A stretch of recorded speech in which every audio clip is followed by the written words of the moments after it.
I saw working out as a way for me to build calluses on my mind. I had to callous over the victim's mentality.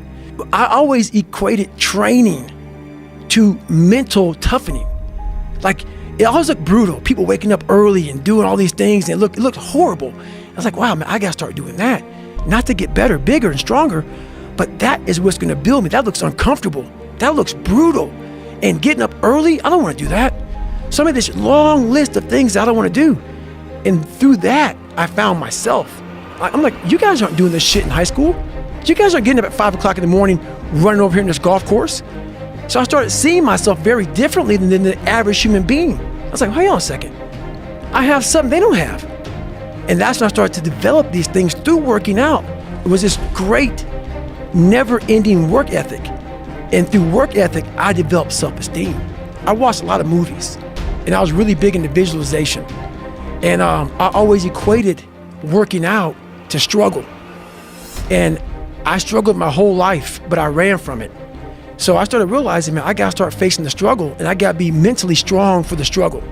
So that's why I started coming up with, like, I'm training for life. Mentally, I'm training for life. I'm not training for, like, to lift 400 pounds. And I found out on my own pretty much, is that through discipline, through self-discipline, through repetition, through tons of repetition of the same thing that you don't want to do, and that's the key thing.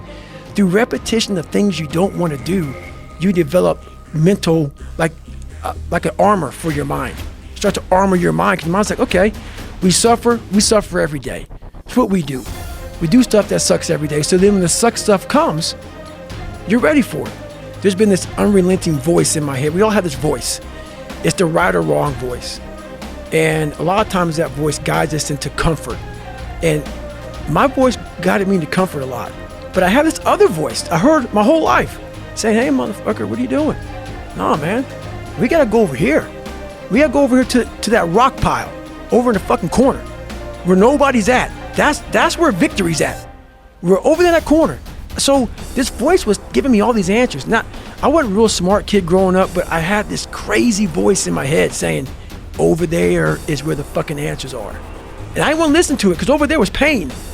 Over there was me looking in the mirror. Over there was me being accountable for all these things I went through my life. Even though people put them on me, it's now mine to own.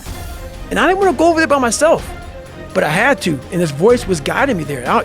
It's God, whatever you want to call it. But that's what it was in me. I was trying to find myself through a character. I was making different hairstyles and sagging my pants, and I was off, man. I was a clown. I was a clown, and I was like, this is not where you're supposed to be in life, man. You motherfuckers have no idea who I am, where I've come from to get here today. So imagine them getting your hands and feet, tying your ass up and throwing you in the fucking water and say, swim. It was like throwing a cat in the water with fucking a brick on him. So I was just losing my fucking mind. So it's so many things I had to get over, you know, and I found humor. I found humor in my suffering. I was like, motherfucker, what are you doing out here, Goggins? Like, this is crazy. Like, you're literally trying to reinvent the wheel, but I was trying to reinvent my mind. And I used every single tactic possible to do that. I didn't want to live in this world where I was a fake human being anymore. And I was tired of blaming everybody for where I was at.